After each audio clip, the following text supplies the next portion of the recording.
How to get Binance live chat. So in this video, I'll show you step by step on how to contact Binance through live chat. So now open up Binance app, go to this menu at the top left side, scroll to down, go to more services, scroll to down, go to this chat section, scroll to down, go to get support.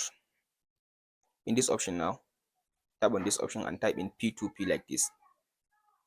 So select one of the suggested option that given to you, select this second one, tap on this section, search again, and type in P2P again. Now tap on this send button. Now scroll to down and tap on this section on SUP. Now tap on this search again and type in customer support. So now tap on this send button.